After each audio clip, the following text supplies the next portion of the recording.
Hey, this is John Ridley. And this is Matt Carey, documentary editor at Deadline.com. And Matt, as you and I are speaking today, folks are going to hear the sound of our voices in about a week. Some really, really extraordinarily sad news for just Hollywood creativity and I think just culture that you hit me to, and I'm going to let you talk about.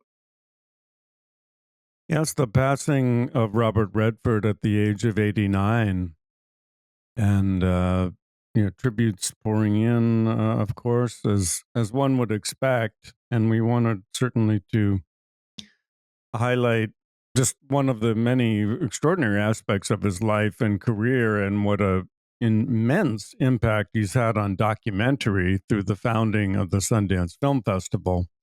Yeah. For anyone who's attended or followed it, knows that right from the beginning, it always gave an equal platform to documentaries as well as to fiction content. And so many Oscar-winning and Oscar-nominated documentaries have debuted at Sundance. It's become the premier platform to launch a documentary. And so a major part of his legacy is a huge impact on the documentary field. Yeah, he supported documentaries. He supported storytelling. I never had the opportunity to meet him. I've actually never been to the Sundance Film Festival. I have been to the Sundance Writers Lab, the Writers and Directors Lab, and have seen films that have come out of it. You know, to see a film that is being worked on and then a filmmaker finds the way to get these films told. I have two young sons, as you know, Matt. One of them, our youngest, is now discovering film and discovering classic film. And one of the films that he just watched was which cast in the Sundance Kid. And when you have a young person tell you watching this film, you know, my head explodes. I mean, you are in for great acting, great directing, great screenwriting. And, you know, this is generations later, and you have a kid who's starting to ask you, well, who was this guy, Robert Redford? Who was Paul Newman? And you want to say to him, oh, you were just in for a ride now. You're going to get ready to watch some of the greatest films. Wanted to introduce, and still do, our son to The Sting and say, you know, these are some of the greatest actors at their peak. And so, you know, it's a loss. No person is an island. Every loss is a loss to humanity. But there are people who have gone above and beyond their field and have really given back and have really given in their art. And it's just, you know, it's not surprising that his name was coming up in conversations about old Hollywood. But then to have this passing at this moment where you're like, oh, okay, you know, there are certain people who are timeless, but unfortunately we all live within a finite amount of time. So you're absolutely right, Matt. What he's done for the documentary storytelling space, what he's done for audiences, what he's done for Hollywood. It's just one of those things that it's just like an oh wow moment. And it just, you pause for a second. At the same time, you know, we're talking about legends and we're talking about people who've made a huge impact. Obviously, this conversation that we're having was not planned, but it really fits in with the narrative of what we are talking about today on this episode of Doc Talk. Yes, and that's another titanic figure. I don't know if that's the best word for it, but certainly just figure of extraordinary achievement and renown, and that's Francis Ford Coppola, who certainly well into his 80s embarked on a project that he had been thinking about, dreaming about doing for probably 40 years, and that is Megalopolis. And while he was making Megalopolis, there was another fantastic director who was there documenting it, and that is Mike Figgis, and his new documentary is Megadoc. Yeah, this is a documentary that tries in some ways to do what is almost impossible, and that's contextualize creativity in general, and certainly Mr. Coppola's creative process. And that, you know, you and I had on the show only about 4 weeks ago or so, the filmmakers involved in the restoration and co-creation of the documentary Hearts of Darkness, which chronicles Mr. Coppola making Apocalypse Now, which is arguably one of the great films of modern cinema. And for Mr. Coppola to ride that formula again, which is to take his own money, his own wealth, between somewhere 130 and 160 million dollars in one way, shape, or form to get this money and go make a passion project. It is an amazing film, not always amazingly good. And I'm talking about Megalopolis, but it is a filmmaker's journey. And I think you would agree what Mike Figgis did to try to capture that, to try to capture the creative process with Mr. Coppola, with his creative team, as well as with some of the best actors of multiple generations. It is quite a documentary. So here is our conversation with the Academy Award nominated writer and director Mike Figgis about his new documentary, which is called Megadoc. And here's our conversation. We want to welcome to the show today Academy Award nominated writer and director and the director of the new documentary, Megadoc, Mr. Mike Figgis. Sir, welcome to the show. As I said before, it's an honor and a pleasure to meet you. Pleasure to be here, guys. Yeah, thank you for being with us. I think, sir, you've probably taken on one of the most challenging tasks with exponentials all around. You're doing a documentary, no easy thing to begin with. You're documenting creativity, which is all over the map. There's no one way to do it. You're documenting one of the greatest filmmakers, Mr. Francis Ford Coppola, and you are documenting him making a project that was 30-some years in the making, and the refrain all the way through is that the people coming on board have no understanding of what it is, but they could not be more excited about making it. You know why I'm doing this movie? I have money, I already have fame, I already have Oscars. What do I get that I want? Some fun. I want to have fun. You have been working on this project for a while. 30 years. How can someone spend $120 million of their own money on a film? Say a prayer. Action! I read the script 25 years ago. I'm Giancarlo Esposito. People may look back in 30 years and say, God, you gotta go back and watch Megalopolis. No one I'm working with realizes how weird a movie this really is. To begin with, you had a bit of a prior relationship with Mr. Coppola before coming into this film and taking on this project. Is that correct?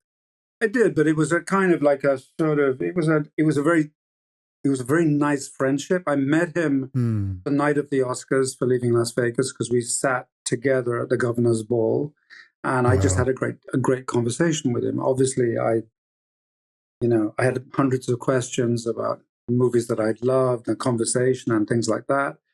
And that sparked a kind of very nice, friendship, but very tenuous. I mean, I saw him every couple of years if he was coming through London, or occasionally an email. I guest edited his magazine Zoetrope as a kind of picture editor, and that's how I found out about him doing Megalopolis. The editor Michael told me, and so I wrote a letter to Francis just saying congratulations, you're great, and then at the end, as a kind of a joke, I said, look, if you need a fly on the wall, let me know, and he didn't. But then he did. He said, have you got a visa? Could you be here like in 3 weeks? And I was like, oh my God. Luckily I was gainfully unemployed. So the opportunity was like, wow. My initial response was not so much like, the burden of like, oh, it's Francis and all of that. In a way it was, but it was like, what do I shoot it? How do I shoot this documentary? It was like, what's the best way to get a good documentary with Francis Ford Coppola? Like, on the one hand, I should have a proper camera, like I should be a proper documentary crew. And I was thinking, no, well, there was no budget for that. And there was no contract. This was all casual. It was just like, oh, just come. We'll send you a ticket. Okay. Contract. Oh, we'll figure it out later. The contract came in way into post-production. And so I went out and bought like, a bigger camera, like a proper documentary, but it was useless. I mean, it's a great camera, but it was just took forever to fire up, It was cumbersome, and just getting it all working took so long that by the time you got it working, the moment had passed. So I ended up shooting on this beautiful little Nikon, which I was trying out, a kind of mirrorless camera, which shot great video, 4K video. And then I kind of went, so my initial thing literally was like, how do I do this technically? Because it's just me and my producer, Tara, and then 2 students. That's the crew. My choice, too, by the way, because I didn't want to have a footprint. I did not want to piss people off by having, booms getting in the way and all of that. So everything had to be wireless mics. And also there's no budget. So I kind of started going on the internet, Amazon, kind of going, okay, what's a really good, radio mic? And Rode make these they're kind of cheap, but they're really good. They're really good, And what's the best way to split the sound stereo so I get 2 channels straight onto the camera so I don't have to use a separate sound recorder, So it was just really about kind of and that suited me down to the ground, because that's kind of where I was heading as a filmmaker anyway, just smaller. So the initial relationship with the film was really what's the best technical setup for me to get the best out of Francis, while I'm also trying to figure out how he's working, which was a challenge. Mr. Coppola is one of those people who rides the moment, embraces chaos, almost seeks it out. I know it's kind of a trope to say it, but it's kind of his white whale that he's going to get. And at the same time, you are in a process where it seems like some of your entree into making this documentary is also, okay, there's going to be chaos, and I got to embrace that chaos as well. Do you think that's a fair statement, or is it just the lack of time and getting hey, we're getting ready to roll in 2 weeks, you got to show up? Yeah. I tell you what, I've made a bunch of documentaries now. I did a really nice, Scorsese produced the blues documentary. I did the history of British blues. I did a fantastic, I'd say fantastic, but for me, great movie with Billy Forsythe, Frankfurt Ballet, like a brilliant choreographer. I did again, one about flamenco. Did one with Ronnie Wood from the Rolling Stones. And each time, no script, I just went in and I just went, these are really interesting people. The process is going to be interesting. And I have a real issue with the way documentaries are being made now, which is, in order to get funding, you have to do a deck, you have to do a script. But by the time you're out there shooting the documentary, you've basically written a feature film, a fiction, in my opinion, and then you go out and shoot footage to back up what you got the money to make the film in the first place. So it's the polar opposite of the way a documentary should function. So the idea of going in poor and, but just having enough equipment, so it's gonna look fine. It's gonna, you can be able to hear what people say. It's gonna be clear. I spend a lot of time with the audio. I really big obsession with me. It will speak. It's Coppola for sure. I have no idea what it's about in those first weeks, but it will start to speak about what it's going to be about, and it did very quickly. It started to talk. You start talking to the crew and the actors and Francis and the producer, and you realize at this level of filmmaking, because they say 120, I think it's probably closer to 160. And this, by the way, and I don't mean to interrupt, 160 million. To make this clear, that is 160 million of Mr. Coppola's money, not studio money. Well, somebody's money, Well, he took out, he hocked the business, took loans and, I don't know. There are, people are rich, but, they always sort of say, maybe property rich, cash poor, you've got to find that money. You've got to, these are bills that will have to be met on a weekly basis now, right? So, yeah. And what there's so much, as we get into talking about the film itself, Megalopolis, there were so many conversations early on as you begin to talk to the actors and begin to talk to crew where people acknowledge that they don't, they read the script and they have no understanding of it, that it's complicated in many ways, it's epic in many ways, and it's arcane in many ways. I'm curious for you coming into it. I'm assuming, and you can set me straight, that you read the script coming into it. Did you did you read it before things started? And when you did, how did it land for you? Just on the page itself. I thought, I'm going to read it on the plane because it's a long journey, right? And I'll be really honest with you. I maybe got halfway through, and I went, wow, very complicated. And it's kind of a bit like a Russian novel. It's very hard to put, there's so many characters. I kind of thought, oh, you know what? When I get to Atlanta, I'll mark the script up and explain like I do if I'm reading Chekhov or something. There'll be like a cheat page where I explain who the characters are. And then we started working, and I never had time really to do that. And I started to find out anyway, right? Mm. But my feeling was it doesn't really matter. It's like, I think as Giancarlo says,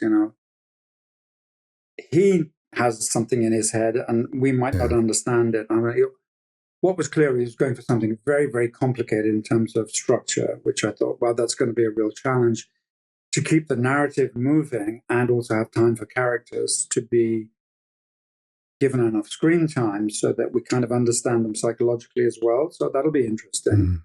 Obviously, most people who know anything about film know that George Lucas and Francis Ford Coppola have been friends, have been collaborators, have been sounding boards.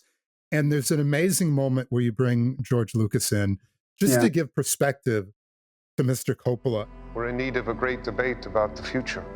Good. That's what's extraordinary about Francis. He's the opposite of me. I'm a planet out, plodding along, and he's a jump off the cliff guy. There's no doubt that these two are friends, but it is really, Mr. Lucas is just kind of frank in like, this is where George goes wrong. And this is where I go right. And he's not, no indictment, but it's just dry of like, if you're going to create, and they're both these guys who want to create on their own, but there's a way to do it that's financially sound, and there's a way to do it that's the Coppola way, which is all risk. And I'm curious for you as the person, there's a moment where you say in the film, I'm just here to observe, but you are deconstructing two of the most known filmmakers, but who've become known for two completely different reasons. Yeah. I mean, what's interesting about their characters is like how clearly defined their motivations or that what gets them out of bed in the morning is from just listening to them talk. As he said, Francis is a kind of run into the wall kind of guy. I walk around it, Therefore, the question is it about money? So for Francis, it's not about money at all. Like for Francis, money is stuff that you need to do the stuff he wants to do. And if you lose it all, you just get some more.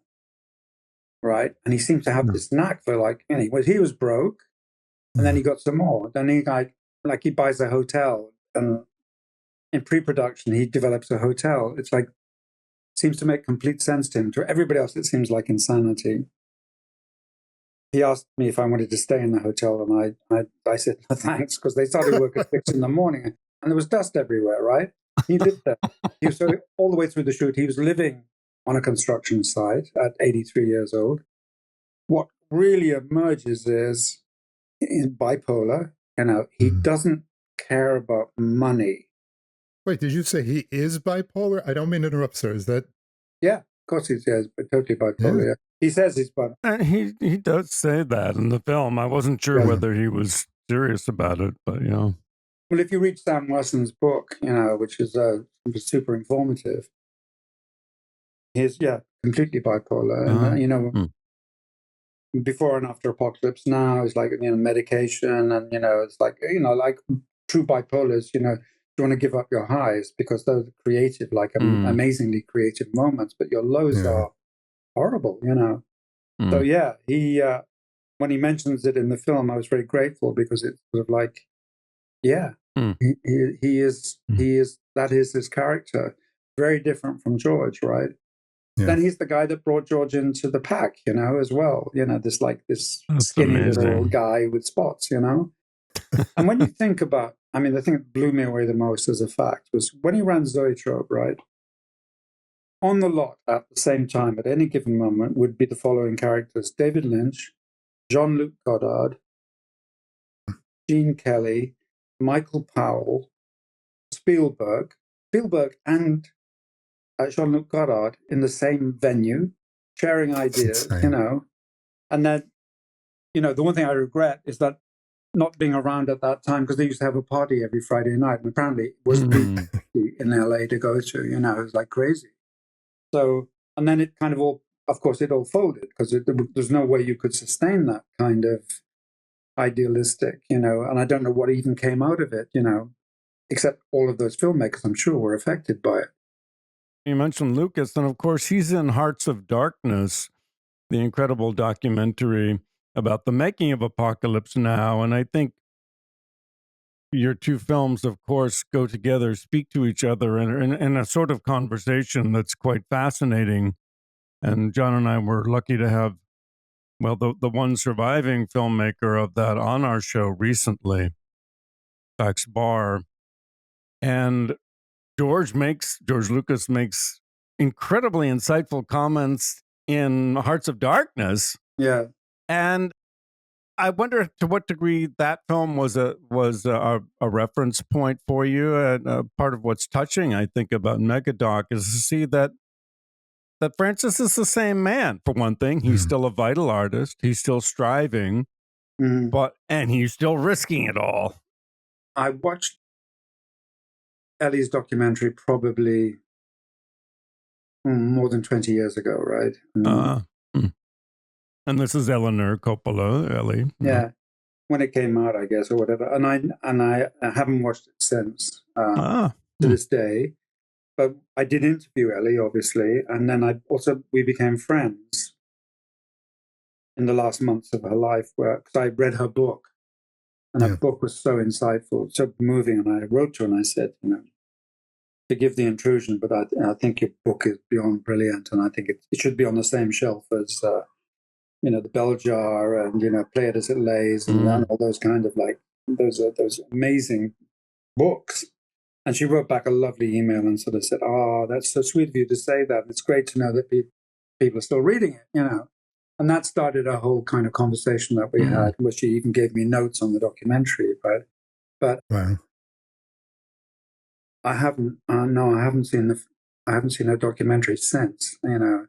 And on reflection, I had no desire to see it, because that would be like a benchmark that it would be in your mind all the time, you know, like, oh, I mustn't do that, or that's the same, you know.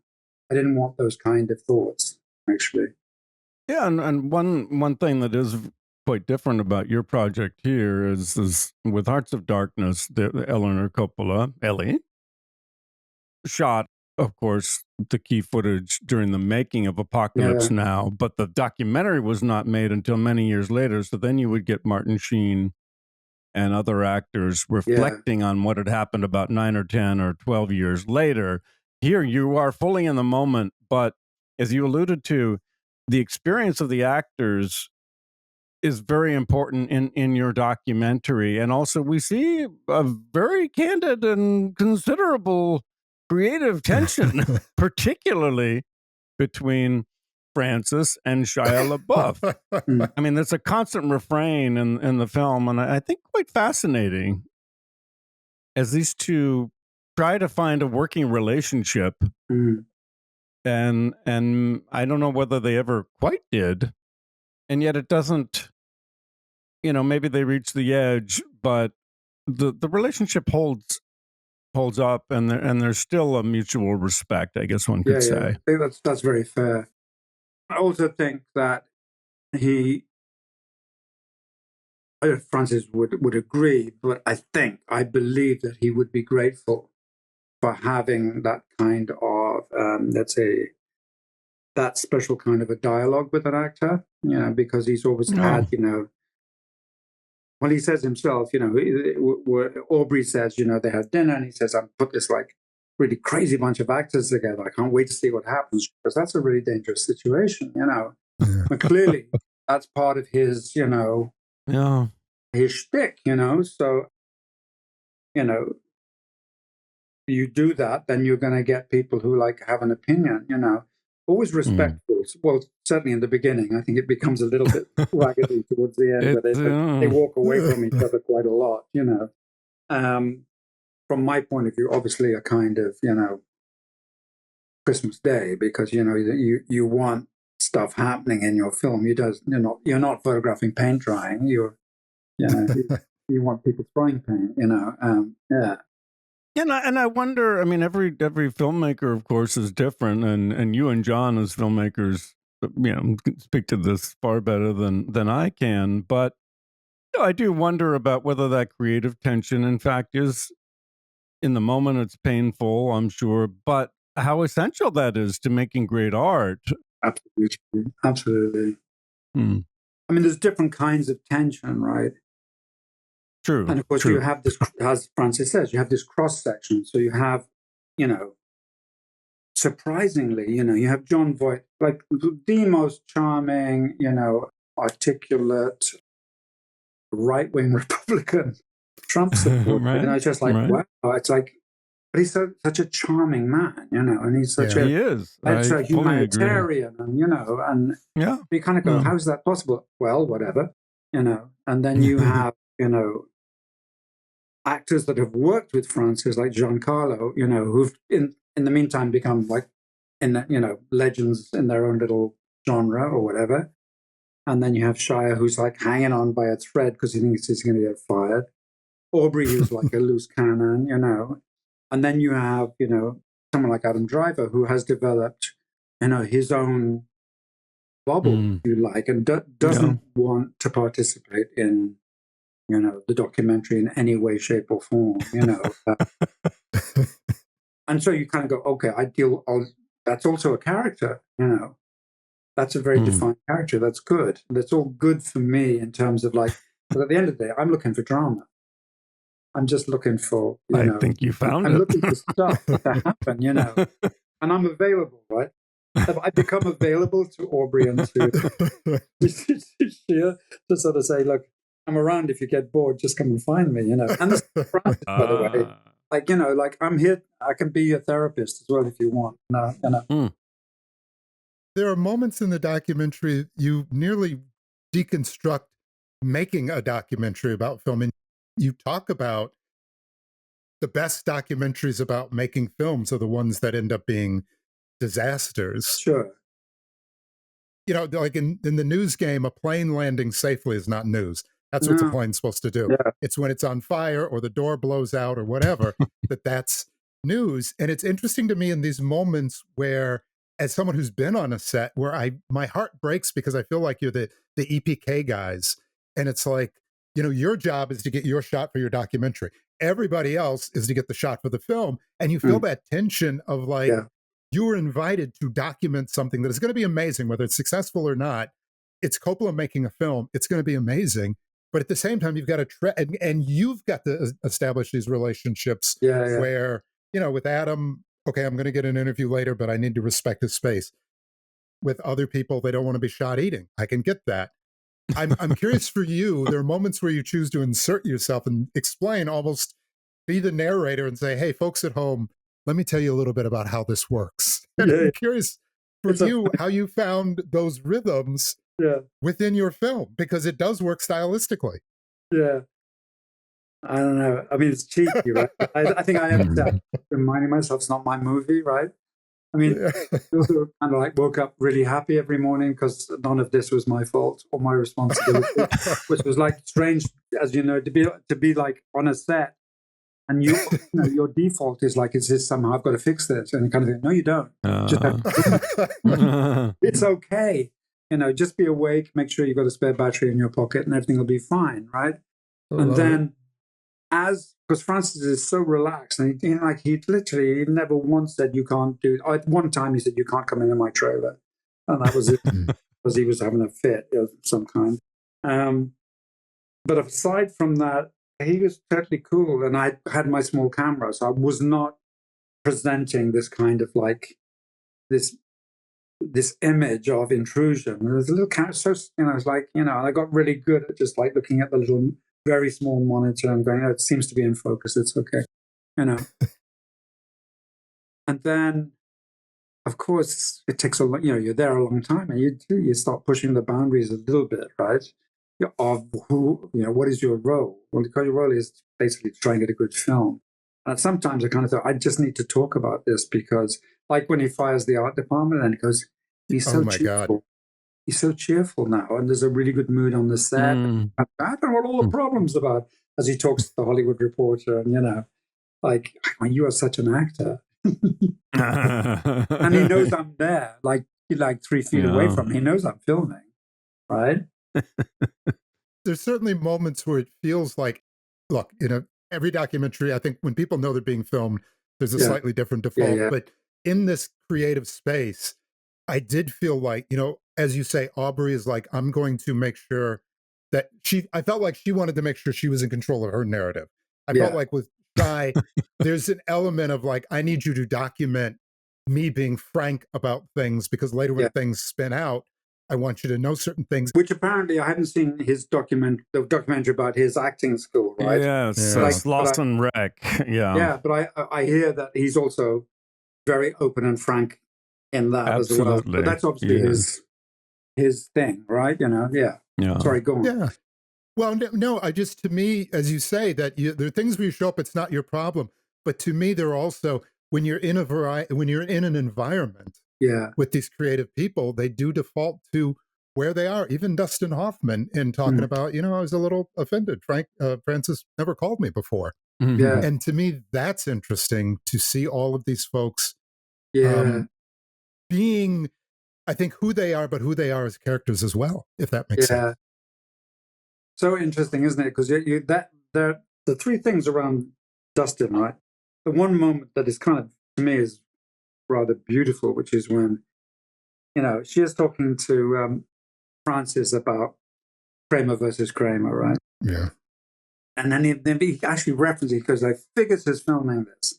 It's real. He goes, oh, it's not real. It's just flickering light, And then now when I see the screening, I see an audience watching that moment where he says, somebody will watch this one day. And there they are all watching it. So I even did that thing in the documentary where I put the film within the film to say, okay, this is their film as opposed to the documentary. So you have that. And then there's this, suddenly afterwards I was thinking, why didn't I get, Voight and Hoffman to sit together and talk, right? They hardly communicated with each other, right? Interesting. But Shia is interviewing Dustin about Ratso, right? And then then Dustin sort of says, Francis never called me. So you're getting all this kind of like, even though we're talking about 40 years ago, whatever, I was never, so I remember Tommy Lee Jones once saying when I worked with him that, he'd never been invited into the Scorsese Club. And, we're tribal, there are all these, the West Coast film tribes, you got the Wes Anderson set, and then you got the East Coast filmmakers, and then same in Europe and London and so on, right? And they get, pretty clannish. And, and if you spend your whole life, you don't get into that club, right? So that was kind of fascinating, coming from a film history kind of like psychological point of view. And for me, just to observe that, fantastic. Yeah, in terms of the psychological elements to it, I think one can, maybe your film should be presented in psychology classes, at advanced level psychology classes, because there's so much one can ponder. And I did find myself thinking, I wonder if, in some ways, Francis Ford Coppola doesn't, perhaps unconsciously, do this to himself, in the sense that he almost wants to fail, because that's what a true artist should do. A true artist should risk everything and probably should lose it all. He references Jacques Tati early in the film, and saying that Tati made his last film, spent his own money, and died, penniless. Jacques Tati, for his last film, put all his money in and lost it and died broke. But who cares if you died broke if you made something that you think is beautiful? Really good point. Francis is famous for failing successfully, right?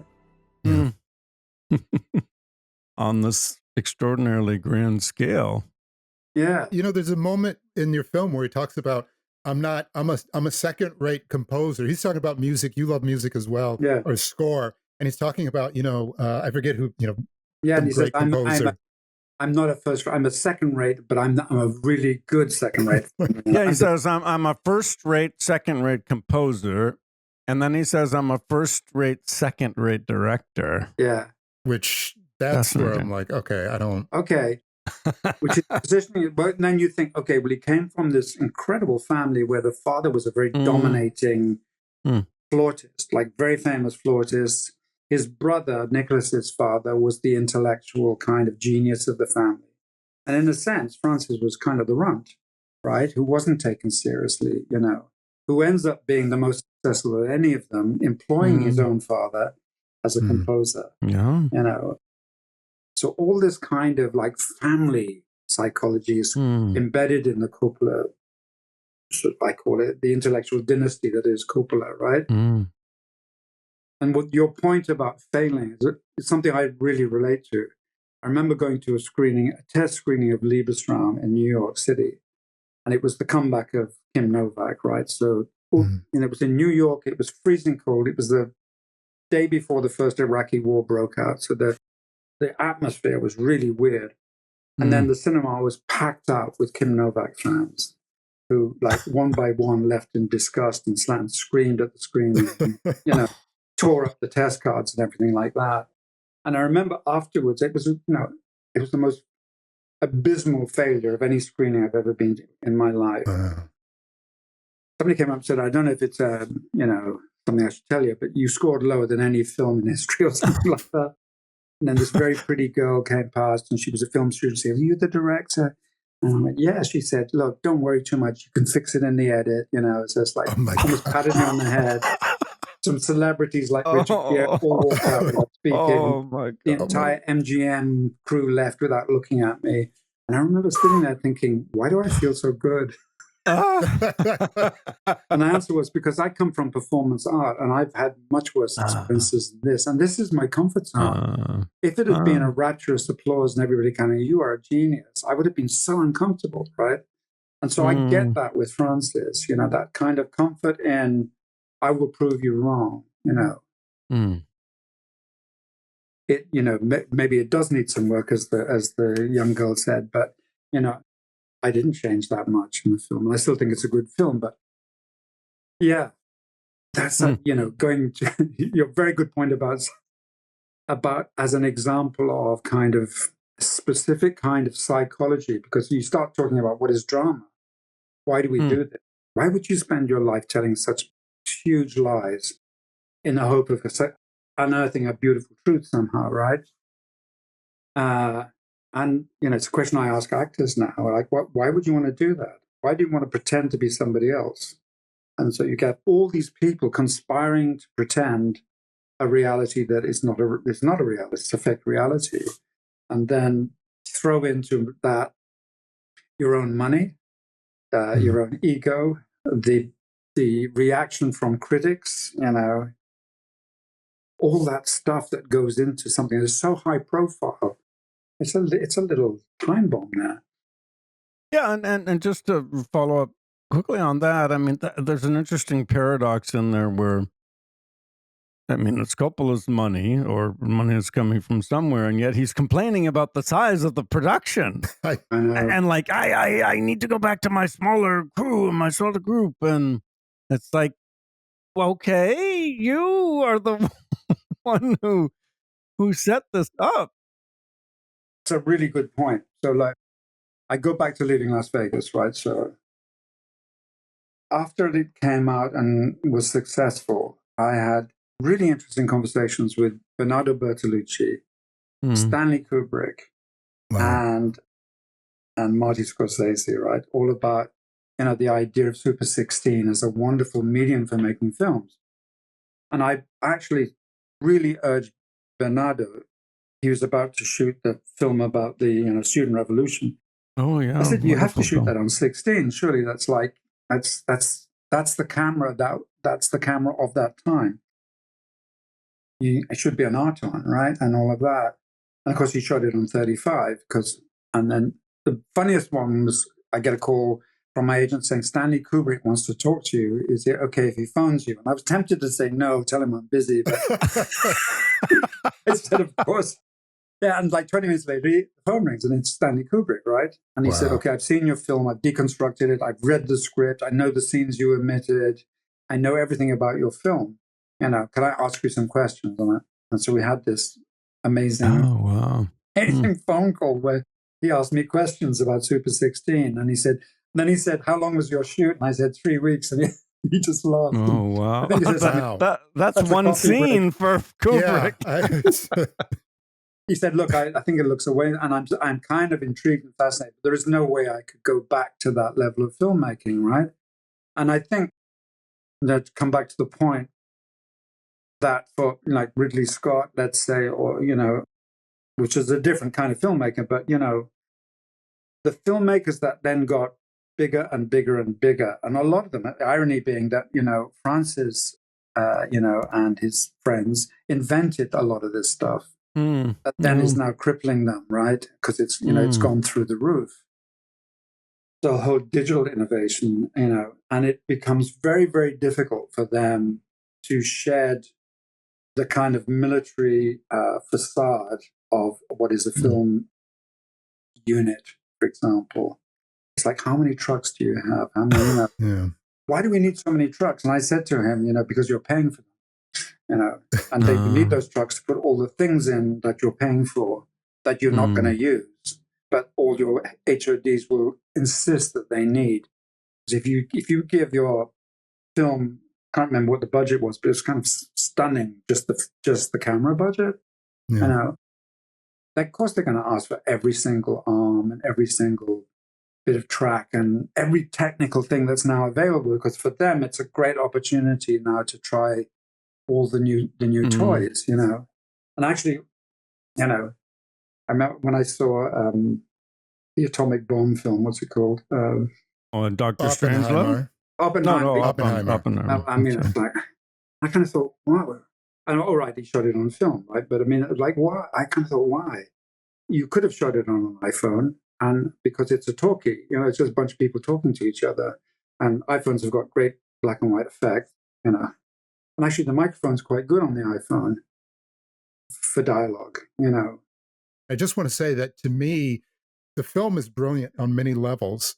It's a wonderful opportunity to see creativity, but I think your approach to it, and as you say, whether it's cheekiness, whether it's writing the insanity, whether it's you're trying to truly direct a documentary, you captured something that sadly to me, I hate to say, is I don't know when we're ever going to see something like this again.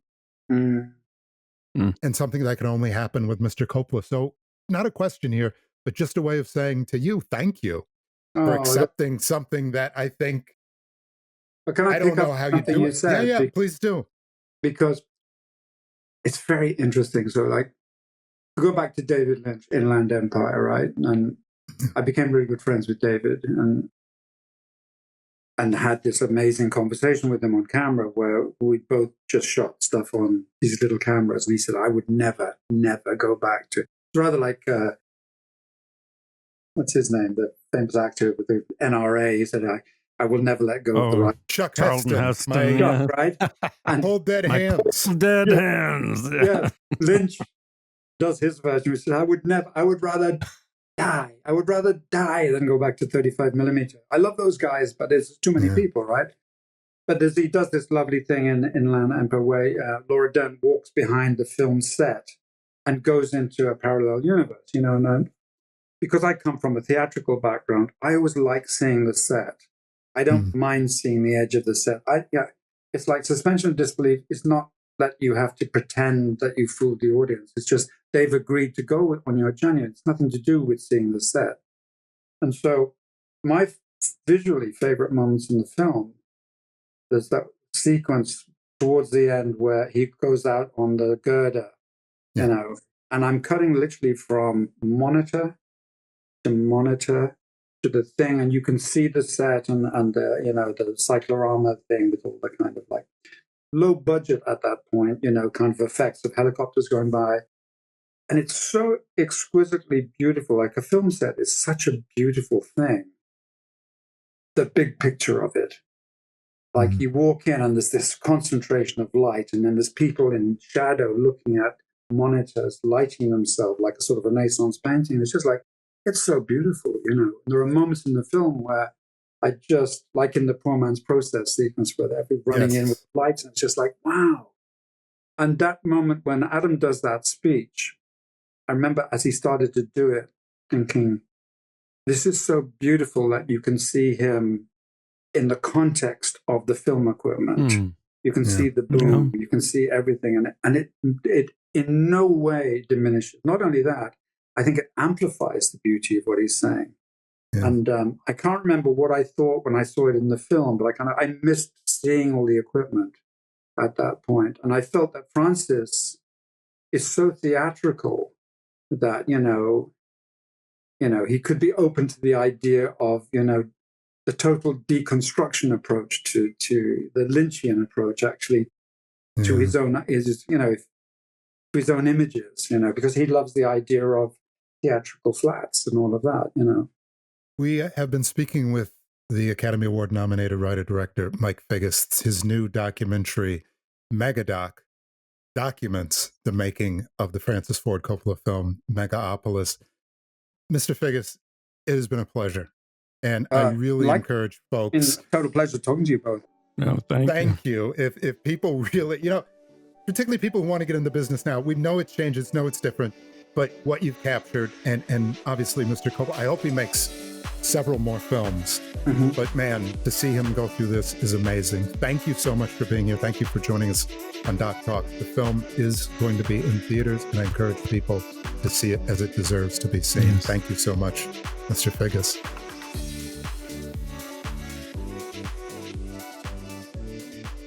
This conversation, I knew it was going to be a great conversation because, Megalopolis, again, you just have to appreciate it as art.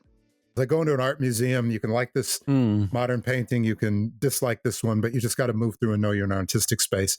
Mike Figgis, I've never had a conversation with him, but man, he is a joy to speak with. That was really both fascinating and so much fun.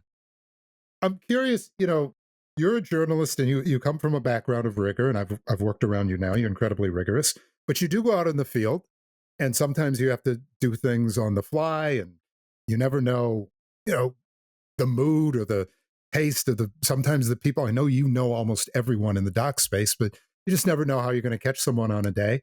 So much of this film is about these contrasts in styles of capturing what it is that you're creating, and Mr. Coppola being, as we talked about, writing the chaos, and Mr. George Lucas, being Mr. Preparation. And there have been conversations about, is it too controlled sometimes with Mr. Lucas and being in sets and it's all going to be digital and things like that? There are all these schools of thought. I'm curious for you, as someone who's both rigorous and somebody both has to go out and just capture as you can, best you can sometimes. What's your default, though? Well, let me draw this comparison. Okay. I think there's like two kinds of travelers: those who prepare in advance, pack several days in advance, plan their trips very rigorously, and we're going to go here on this day, and we're going to have lunch at this time, and we get off the boat over here, and then we take the car there. And others who are like, oh my gosh, it's I gotta hop in the car. It's time to get to the airport. I'm that person, the latter. Really? Oh, totally. I have missed so many flights. I always pack at the last minute. So do you check the weather where you're going? That's my big question. At the last minute. I mean, I do try to do that. Just came back from the Camden International Film Festival in Maine. I did, I don't know, half an hour before getting in the Uber. I did check the forecast, and I sort of felt proud about that. That's planning. Yeah. That is rigorous planning to me. for me. And I by no means recommended it, but it is a personality type, and I definitely responded to the way that Mike Figgis said that, he was just very content to see how things unfolded. Yeah.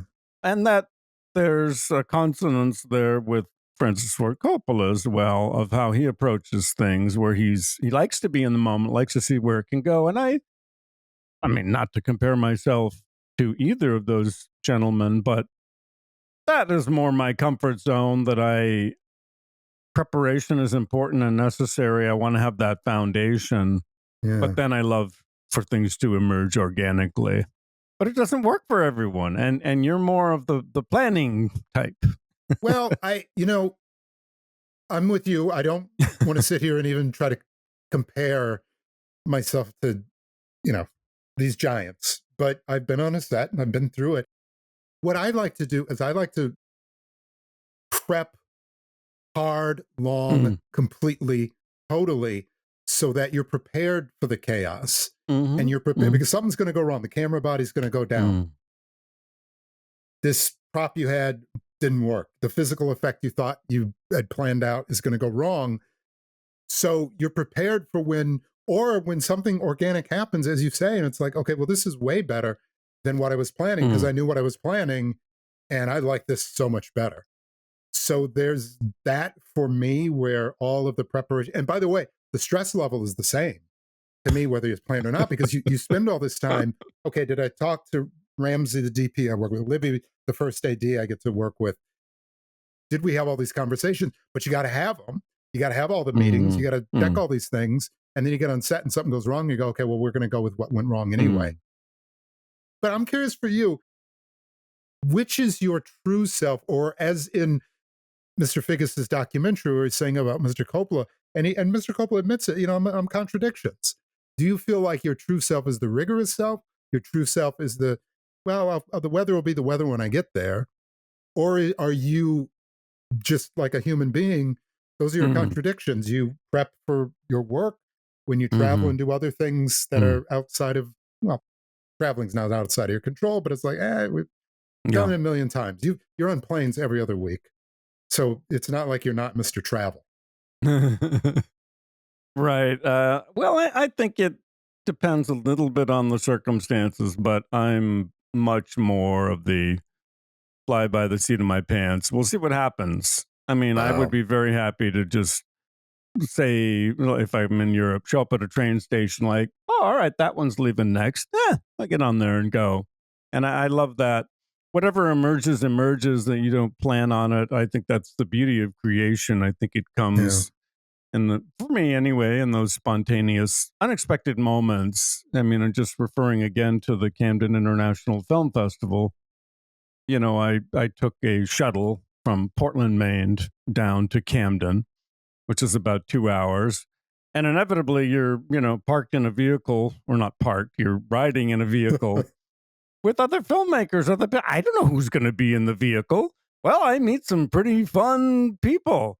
One of them I knew, I'm like, there's a guy leaning against the side of the van who's exhausted. I realized, oh, that's Juanjo Pereira, who was the filmmaker of Under the Flags of the Sun. Well, I had interviewed him about his film in Greece. And I thought, oh, he doesn't recognize, he's exhausted. Well, he just came from Paraguay, but wonderful, delightful to see him. And then I meet another filmmaker in the back and another person. And I love that, unplanned, spontaneous. It just, whatever happens, happens. I'm the total opposite. I have to have trips planned down and I'm going to say something and people are going to, I mean, if anybody cared to begin with, they're going to go online. What is the matter with John Ridley? No, I'm in the age of all the apps where you can get the best deal. I have an old school travel agent. I have to have someone walk me to where I'm going. I just assume. I just went to the airport and there was an individual, lovely person, loved her job. She was working TSA, and just as a joke, I showed her my ticket and she just went, "Oh, that's not a real ticket." And I freaked out. I was just like, and she could see it in my eyes, like this was the wrong person to try, because I'm like, oh my God. One day, you and I, we've only been out in the world twice together, but one day we actually have to start a journey together, because I have a feeling. And maybe somebody needs to film that. Well, I was just thinking of Will and Harper. It's not going to be as interesting or as good or as Netflix level. But yes, let's see if we can get Mike Figgis to come and film you and I going to a film festival. Speaking of film festivals, because at some point, this is turning into our Megalopolis episode of our podcast. But we do have more things to talk about coming up. You mentioned that you were just coming from the Camden International Film Festival. I'm hoping and praying that in all the chaos that you probably endured out there, that perhaps there was some creative content that you were able to capture. Absolutely. And that you're going to be able to share that with us in an upcoming episode. Very much looking forward to that, for sure. Oh, brilliant. Any tease? Or I did speak with Juanjo Pereira about his film, which is about Alfredo Stroessner, the strong man who ruled Paraguay for about 35 years. Also talked with Raoul Peck about his film on George Orwell. I spoke with a young filmmaker whose film is called Remaining Native, and also spoke with the leaders of the Camden International Film Festival, Elise McCabe and Sean Flynn. So definitely hoping to bring those interviews to our audience sometime soon. Yeah. Well, listen, I appreciate it. And again, just to bring things full circle, I know we lost one of the greats of Hollywood earlier, but it was really, well, we lost one of the greats, period, full stop. There's no but there. It was, though, equally wonderful sharing this time with Mike Figgis and being reminded that there's still giants who walk among us. So a terrific episode, as always. I deeply appreciate it, Matt, and looking forward to your reporting from Camden, as always. So be well, my friend, and we will see you, and we'll hopefully see the audience again next week on Doc Talk. Thanks so much, everybody.